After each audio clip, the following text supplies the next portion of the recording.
I was like, oh, I want to learn everything that every doctor knows. At the same time, I also wanted to learn how to manage people, and I always found it fascinating to teach people how to do things. You know what I mean? And so that's sort of just been my passion all the way up. As I've gone through each practice, you have different leaders, and I've learned from their mistakes, and I've also learned from their successes, and kind of always felt like I was missing. I always wanted to be the leader that I always needed. Hi, guys, and welcome to the House Call Vet Cafe podcast. I'm Dr. Eve Harrison. I'm a full-time integrative concierge house call veterinarian in Los Angeles, and I help other vets to build their unique mobile practices on their terms.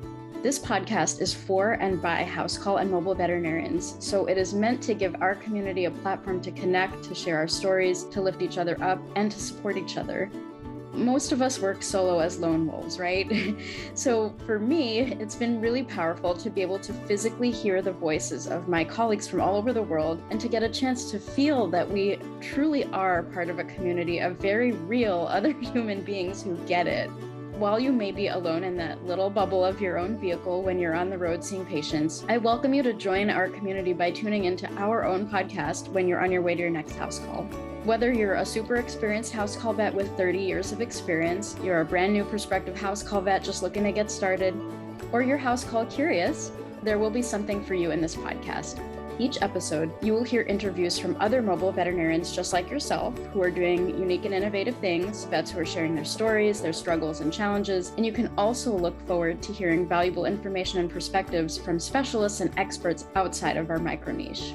And finally, if becoming a house call veterinarian is something that you've been thinking about exploring, or you're looking for some extra support getting your own mobile practice to feel more profitable and sustainable for you, check out the information in the show notes about my course and our above and beyond supportive private community for members only, plus our monthly group coaching sessions within the House Call Vet Academy.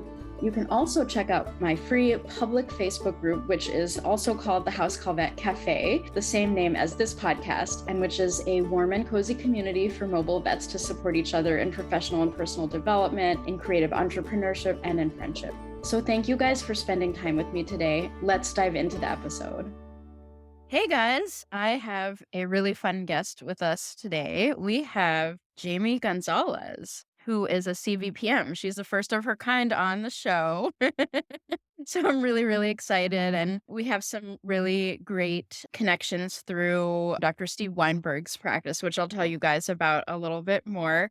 Steve Weinberg is the vet who had his own episode. I think it was episode number 2. And who wrote, recorded, and performed the podcast music of this very podcast. So we'll get into that in just a minute. So Jamie was born and raised in Maryland. With her love of learning and animals, she began her career in 2002 as a kennel assistant. Because of her enthusiasm, her drive, and ability to grasp new concepts, Jamie was swiftly moved into a veterinary technician role that also included team management, inventory management, and various leadership responsibilities.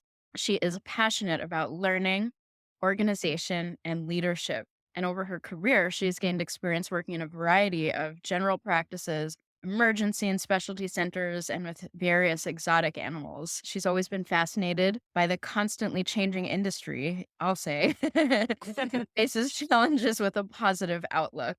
One of her favorite roles in veterinary medicine has been inventory management. Super cool. In 2017, Jamie decided she wanted to pursue a career path that would leverage her 18 years of animal health industry experience. She began her journey to pursue an MBA through Strayer University, which she hopes to obtain by 2023. In addition, after a 3-year commitment, Jamie's obtained her Certified Veterinary Practice Manager, CVPM certification in January 2021. Over the years, Jamie has had a variety of pets ranging from bearded dragons, iguanas, I had an iguana too, fish, her 4 beloved feline companions who will be remembered always, as well as dogs. And personally, she enjoys kayaking, hiking, traveling, a variety of crafts, and spending time with her family. You're awesome, Jamie. Welcome to the show. I'm super excited to have you here. We've been trying to plan this podcast for ages now. I know. We finally made it happen. Life gets in the way sometimes, but Yeah, it's all good. We worked it out. So first of all, I wanted to start out the episode by asking, what's your favorite snack to eat in the car? So I know you do a lot of traveling. As a CVPM, you're not doing like the house calls per se, but I know you come to LA to meet with the team and you're doing a ton of traveling. So what about like any travel snacks? I love anything soft and fruity. So, like, usually, I don't know, like those got you like Starbucks, like chewy treats, little tiny ones. Those are like my favorite. Okay. I kind of feel like I need those little like sugar rushes traveling. Yeah, like the little packet of sugar. Starburst, you said? Yeah, and Yeah. Starbursts are like my favorite. Yeah. What's your favorite flavor of Starburst? I'm usually pink or red. Yeah. Yep.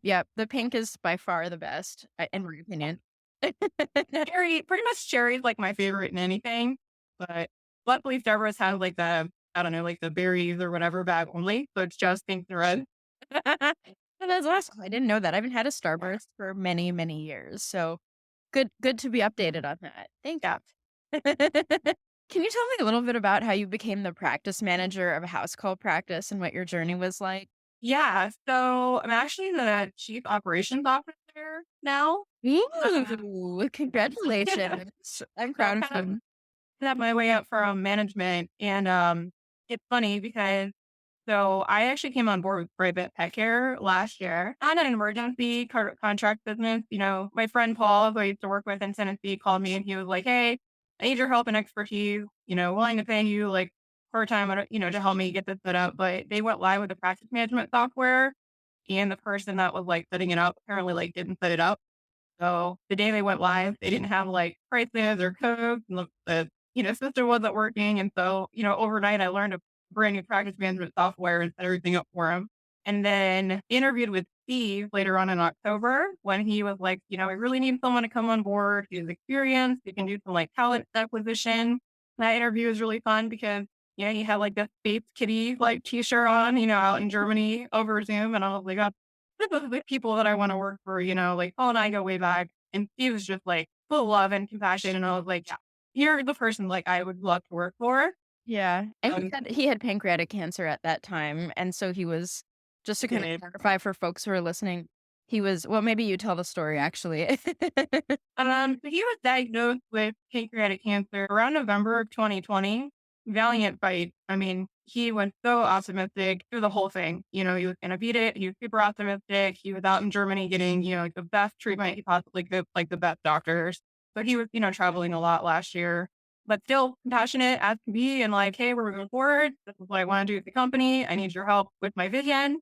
Like, welcome to the team. Come help me out. So I flew out there, just started to see what everything was about and kind of realized he needed a little help with, like marketing and, some of the things that he hadn't done before. And that's when I went from being like talent person, the inventory person to being like an HR person.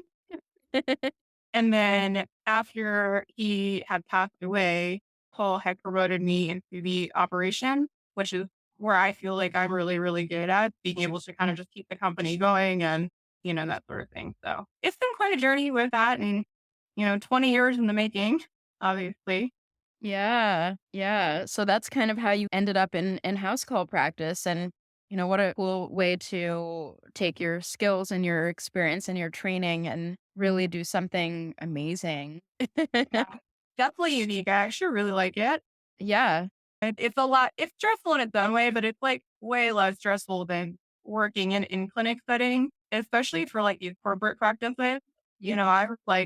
I was getting run ragged, because I was still packing because we were always shorthanded, and then it was like you couldn't say no to any appointment, like 30 people waiting in your waiting room. No staff to help you with that. You're got 2 veterinarians on staff who are just, like, completely drained. It was just, like, the passion was just kind of, gone from a lot of people. Totally. So, switching over to mobile, it's kind of like a beautiful process because I feel like people now have, like, the love back in what they love to do, and they can still do it? It's been really, really awesome. That's amazing. Yeah, I love that you're getting a chance to see the magic of house call practice, and it's just like the exact opposite of that the burnout in the clinic and the corporates and, just the loss of the passion and compassion and all of that stuff. Yeah. So, going back a little bit to Steve and getting to know him, and I loved your description of him in the t-shirt he was wearing and like The minute I mean, he was another, colleague of mine for folks who didn't hear our second episode and kind of the greater story behind all of this. But Private is sort of the legacy practice of Steve. So his practice was originally in Los Angeles. Like we were just house call vet colleagues in the same area, and his practice was called 911 Vets, and it was a mobile urgent care and emergency service that was sort of transitioned to concierge house call service. And towards the end of his life, he was trying to make provisions for like how the practice would live on and be his legacy, and it rebranded to Private shortly before he passed away as well. And so it's kind of like a reincarnation of Dr. Steve Weinberg's legacy practice. And so we'd actually just kind of revisiting some of that before he passed away, he recorded the music for this podcast and he was really excited to be on the show and he was really excited about sponsoring the show too. And he passed away before we had the chance to do that. So, oh God, I'm going to cry. um, so you guys have kind of honored his memory and his wishes by continuing to sponsor the podcast as the practice developed, and it's shaped into this new and beautiful new practice, and it's got your own it has, like, the soul of Steve in it, but it also has a new life, like, it's really, it's been just so joyous for me to watch you guys develop and, your medical director, Adam, and I just love watching you guys develop this and make it your own. Can you tell me a little bit about what it's been like reimagining a practice with such a powerful legacy? She was definitely one of a kind. Yeah. So, I mean, as Adam has said before, Dr. Davis, our veterinarians know that they have some pretty big shoes to fill when it comes to filtering like his legacy clients and stuff like that. And Yeah. clients have like the best stories and they absolutely like adored him. Yeah. And so, we're focused on trying to continue to provide that level of care. His biggest passion was for protecting like the human, animal bond. And that is certainly shared by like every single member of our team. It's something that we're definitely focused on continuing with. Met Dr. Davis. He's wonderful, He's a big heart and compassion. He's really driven to carrying on Steve's legacy the best way that, we can, as well as kind of like developing, our little niche for things. I'm pretty excited to be working with him and we're working hard. Steve's memories on all of our vehicles, so he travels with us everywhere we go. I love that. And, like we've done like an email block. We always make sure to like mention something about him as well, too, so that his memory never fades and his clients, know that we're still truly trying to kind of carry on and move forward, but never forget where our, foundation came from. Yeah. Oh my God, I have chills. Oh God, I'm trying not to Uh, cry. yeah, pretty magical thing, when you think about it and look at it. It's We definitely have really struggled like any business does for sure. But, yeah. We know what our core like values and mission is, and that's what we always, keep in focus. And every team member we bring on, we want them to share the same passion and stuff that we do. And it's awesome that you have like Steve on, video and stuff too, because like Yeah. we want people to like see him and kind of how he was. Yeah, yeah, it's so amazing. I was like, "Holy shit, oh my God, I actually have a recording of him that I could put on the podcast." So I'm like, "You can be on the podcast, Steve." Uh, I I was hope like, he's looking down on us like smiling, and sure he laughs at us sometimes. We're like fumbling through some things, but I think he would be proud for sure. You know, "Yeah, I'm officially crying now." sorry. No, it's okay. Um, Jamie's seen me cry like 100 times by now, but Yeah, um, a good friend for sure, and yeah, he was amazing. And he hadn't met Adam actually at the time, right? no, I think he just had conversations through, call and stuff. Mhm. And, we'd had conversations with him about, Dr. D was coming on board, which he was really excited, to be bringing on members that share the same vision he did. Yeah. But Steve would have fucking adored Adam, like, I just would have, can't imagine.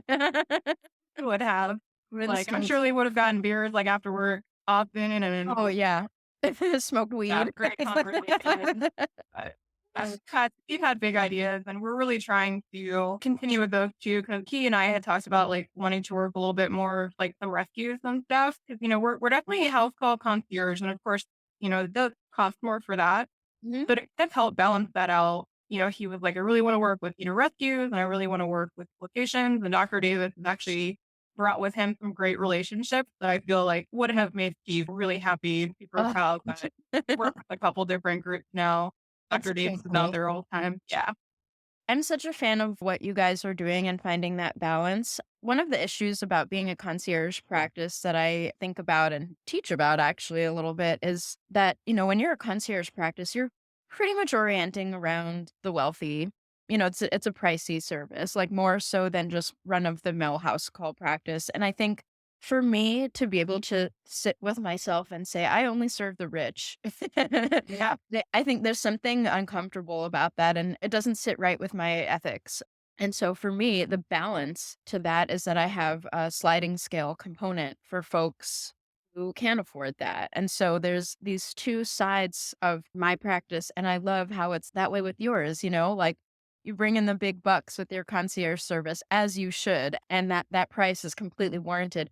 And you also give and you work with the less fortunate or the folks of less means and the animals of less means, and you give back in certain ways. And I think I've said this before that you're monetizing your value as a concierge vet service is probably what allows you to do some of the more kind of charitable work and some of the less lucrative work out of just the right place, right? Just coming from the heart, just the compassion and just knowing that we're doing what we all want to do. We just want to help, and that's it, right? Yep. So I love that you guys are doing that, and I'm very like-minded when it comes to having that sort of balance about who we're serving and who we're caring for. So props Yeah. on Balance is a plus for sure. it sure is. So you're a really an interesting guest on the show because you are a CVPM and you're the person who inspired me to become a CVPM myself. I'm like so inspired by what you do and your skills and your knowledge and just like how your brain can like figure out what the hell to do with every aspect of a business. And I was like, oh my God, I need to be that. You um, know? can you tell me how you got started with that? And, what does it mean to be a CVPM to you? So yeah, I mean, I started out again just at 14 and had always had some sort of hand in different like various management. I never got paid more for it, but I was always that your responsibility, like that's $4.25 an hour Oh my God. when I was 14. Oh my God. Yeah. I mean, I don't know any time in my history of life that would have been legal. I mean, at the time that was like minimum wage. I was, still in school. So I would go after work, and work. And then I worked my way up, and as a veterinary technician, you don't get to earn a lot of money. Like it definitely was more of just like that, the passion and you kind of just live paycheck to paycheck and you made it work. But I had always found it fascinating from like, I worked with one vet initially and then she never went on vacation, but she went on vacation one time and brought in a relief vet. And like that relief vet, super, super sweet and honest. Like she did everything so differently. And that's where my spark was like, oh my gosh, this is amazing. Like they're not all the same. There are so many different ways to do things. And that's when I like branched off and I was like, I want to work emergencies. So I did emergency on the weekend. I worked part time at two different general practices. Like I was like, oh, I want to learn everything that every doctor knows. At the same time, I also wanted to learn how to like manage people and I always found it fascinating to like teach people how to do things. You know what I mean? And so that's sort of just been like my passion all the way up. As I've gone through each practice, you have different leaders and I've learned from their mistakes and I've also learned from like their successes and kind of always felt like I was missing. I always wanted to be the leader that like I always needed going through these practices, and corporates were sort of probably the worst case scenario because a lot of the higher up leaders had zero veterinary experience. So, working for an emergency hospital in Pittsburgh, their administrator, zero emergency experience, and trying to explain to her like why we need equipment for, our ER room or, how to monitor these patients that are coming in, stat calls and stuff. And it was like, oh no, I don't really understand what you're saying essentially. So like really can't help here. So then, Paul, if who I met, he was my hospital administrator when I moved to Tennessee and I worked in a 24-hour emergency specialty center there. Was their veterinary technician, surgery person, also did their inventory management. And then I helped out in HR a lot. I kind of became his practice manager and he is a CVPM. So it was the first CVPM I'd ever met. Didn't even know it was a thing. He also has an MBA. And I just remember like going up to his office one day and being like, how do I become you? Like, Aw. I want these bigger roles. I feel like I've learned everything as a veterinary technician in the last 18 years that I possibly could. And I feel like my passion now and where I could be of most use is managing the people that are providing the care. You know what I mean? So, he would like get your CVPM and go to school and get your bachelor's or your master's. So like immediately I enrolled. So I'm about to graduate with my bachelor's this winter. And then the CVPM, as you know, it's a career thing. You need experience and a lot of studying, a lot of reading. But I learned so much taking that program. Like I learned a lot of stuff on the job, but now I feel a lot more confident, a lot more knowledgeable to be able to effectively manage my practice. So Yeah, you're a real badass. Like I've heard you say, "I bulldog to your people." I was like, I love that. Like you have the inform, about law, about business, about marketing, about finance, all of that stuff. You do the taxes, you do like all of it. Like you're just like the whole package, like complete badass. So congrats on that. It's like you were meant to be a CVPM. It's just like so cool seeing. I sort of feel the same way now too. I was like, I think this is what I was meant to do. And like, I love the operational side of things. You know what I mean? Like, I absolutely love it. Like, it's a challenge and I love the challenge, you know? Yeah, you're so good at it too. You really have the right mentality and the right temperament and everything. It's just great. For us, I feel like just kind of touching back on like the whole veterinary technician, like I didn't earn a lot in the way of a veterinary technician for like many, many years. Because most states don't require that you have education. It's all training on the job, which I got phenomenal on the job training. But everything I've always encouraged all of like my technicians and my manager to do is to get educated because the education puts the value on us. And that's how we can like earn more money to where we can comfortably live, you know what I mean? Instead of living paycheck to paycheck. Like I've watched so many people thought, or even like veterinarians coming right out of school, like you've got all these student loans and a lot of places don't want to pay you a high salary yet, you know what I mean? So you've got like experience under your belt. And I'm like, the more education and stuff that you can get, the higher we can raise those salaries. And so I encourage everyone, you know. That's excellent advice. I'm very much of the same mindset. I mean, I think in a profession like this, let alone just living our best life, like we need to always be learning and growing. And, of course, a credential is going to make you worth more. Absolutely. And I think in our profession particularly, it's really meaningful to have that when we have to fight every day to earn our worth, and to earn a living and not be living paycheck to paycheck, like you said. So I very, very much agree with that and that kind of growth mindset. I'm a huge fan of that. And just on the path to lifelong learning, I think is so, so important, particularly in our profession. Yeah, absolutely. Can you tell me about any challenges you've faced stepping into that CBPM role for private pet care? So, I mean, Don't share anything like that. That does that's secret, yeah, not anything secret. It's just, Steve was a one man show for quite some time. Compliance really wasn't his favorite thing. I mean, definitely had his regulatory stuff, like, all of that. But like, the company really just needed some like streamlined like organization, like it needed up to date like employee handbook and compliance and controlled substances and like all these big things that, you know, if you've never witnessed anyone go through that, like you really don't think a lot about it. But like I've been in so many practices that have had disgruntled employees, you know what I mean? Like they'll make a complaint and then you've got people coming in, going through all your stuff, going through all your books, and some practices get closed down because the fees are so much that they can't afford to pay them. Like especially if you're like the DEA. So, whenever I came on board, like this was kind of what I wanted. I was like, oh yeah, like I get to help build this company and kind of, do things, but not by the book, but Like compliance. compliance. Yeah. Regulatory, and that's sort of why like I kind of moved up in those roles really quickly. Mhm. Um, it's because like I've already built a lot of this stuff over the years, and so it's really just like remastering it to private pet care and like focusing on like what we are. But this is my first like chief operations officer role, and so like that obviously comes with its own challenges because it is new to me. It contains a lot of the stuff that I already know how to do, but I'm also learning every day new stuff that we need, which is fascinating and awesome. Yeah. But, so yeah, I mean, it's always challenging stepping up into a role, and especially a title that you've like never had before. But I don't know, like I just hit the ground running and I was like, I got this, like I will research, I call people all the time and I'm like, hey, I need help with this, walk me through this, Wonderful. Can you Yeah. what does it mean to be a CFO?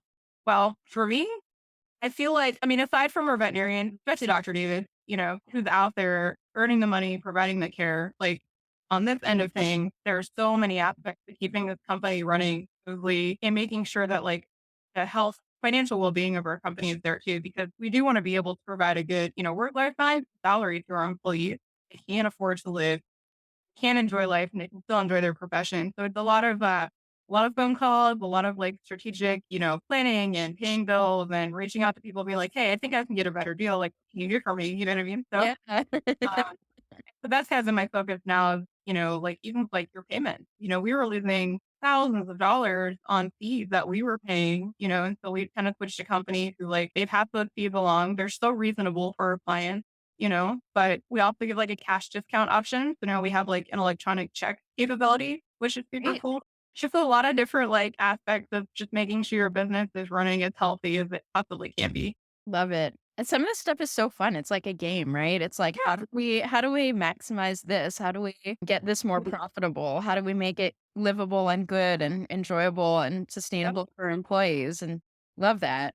So it's a lot of talking to people, which is awesome because you get to learn so much more. But I do a lot of like demos. I talk to a lot of different companies, and I've learned a lot that way. And I feel like we've been able to get like some of the really best deals we possibly could for the company just by being like, hey, can we have a conversation about this? You know what I mean? Yeah, yeah.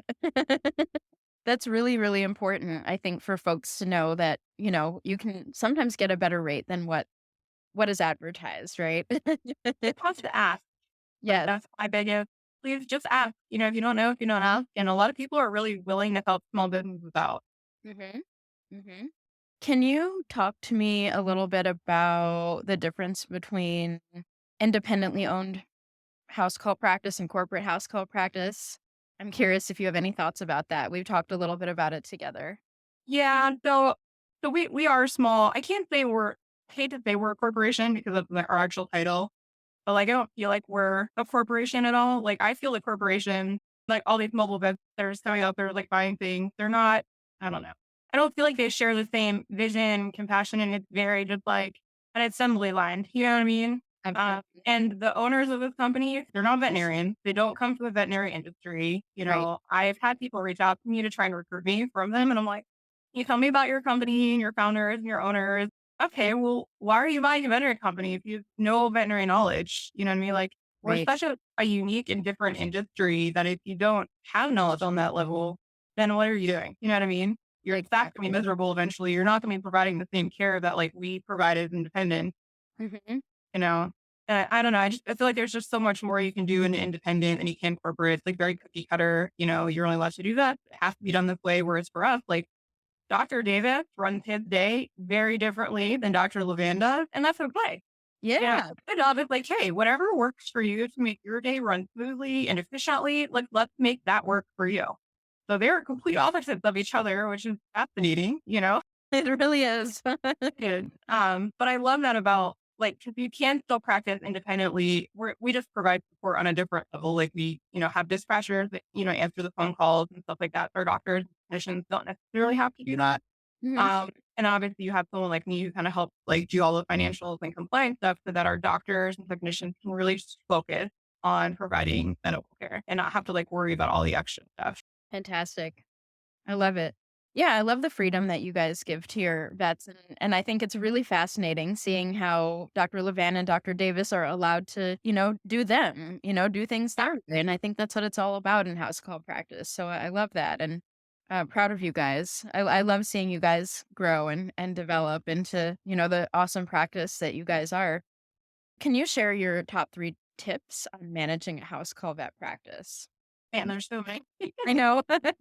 So the biggest thing for me as a leader is collaboration. And I know for maybe a lot of independents, you don't maybe have like a huge team, but like constant collaboration with your team, especially for like us, super important and like on all levels. Like I constantly check in with like our dispatchers and our technicians and our doctors and just make sure like we're talking about things, we're talking through issues like together. It's not just like one person making a decision and being like, here it is.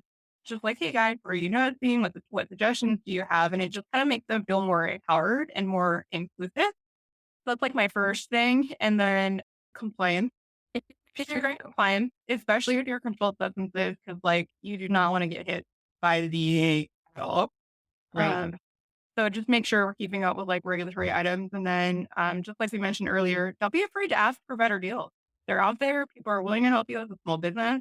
I've gotten a lot of really good deals, talked to a lot of great people who are willing to help us, but just ask, you know what I mean? Like that's probably what I would say are my top three. Yeah, those are great. Those are awesome. Yeah. Um, for anyone out there listening, listen to that. Those are great tips. Is there anything else that you'd like people to know about you or private pet care before we close up shop here in a minute or two? We're always looking for relief doctors. All right. So you guys are hiring? We are hiring. We're definitely looking, if we can find another full-time relief, in Los Angeles or even the San Pedro area, we would love to have someone come on board that shares in the same vision and is still looking, to get out of that brick and mortar where they're just stressed out, burned out. Their passion for the veterinary industry might be, gone. Like I've had people being like, I'm going into like, human medicine or something completely different, but their passion's really animals. And so Dr. Davis is really focused on looking for veterinarians. He can create a better work-life balance for them, help them get the love back that they came into the profession for. Our technicians and support too. Our techs and dispatchers get running the ground like crazy at these, freaking murders now. So yeah, so we're always looking for people. Awesome. And yeah, we will have Adam Davis on the show coming up soon. We just have to get that on the books. Excited. Yeah.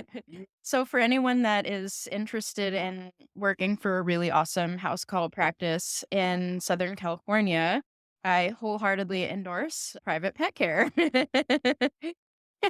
Buddies, and I think you'll be well taken care of there with this awesome team. So in summary, since we are in the House Call Vet Cafe, what is your favorite beverage? So I am a Starbucks fan, and Okay. my go-to is always the caramel macchiato. Those are delicious. Yes, they are. They're my favorite. Very nice. All right, Jamie, thank you so much for being on the show. I'm really proud of you. I'm really proud of what Private is becoming. And you guys are doing amazing. Keep rocking, and I'll talk to you soon. We're really proud of you too. Thank you. The full like house call thing, like for Dr. David, he's like fascinated. He loves what you're doing, and we love what you're doing and all the support and advice that you have too. And I'm wish you all the best of luck at your CVPM test. Thank you so much. I'll talk to you soon. All right, bye. Thank you so much for listening to this episode of the House Call Vet Cafe. If you enjoyed this episode, then hit the subscribe or follow button on Apple Podcasts, Spotify, Google Podcasts, YouTube, or wherever you listen to podcasts so you never have to miss an episode. This podcast is made specifically for you, so don't be shy if you'd like to reach out and let me know your thoughts on this episode. You can find me on Instagram and Facebook as the House Call Vet Academy, where I also share more valuable content. If you're interested in learning more about consulting for house call vets or the House Call Vet Academy online course and community, please click on the link in the show notes. Have an amazing rest of your day, and I can't wait for you to join us for our next episode of the House Call Vet Cafe. If you're looking for help with ultrasound scanning, check out First Opinion Veterinary Ultrasound for independent machine reviews and online and in-person teaching options. FOVU, simplifying ultrasound.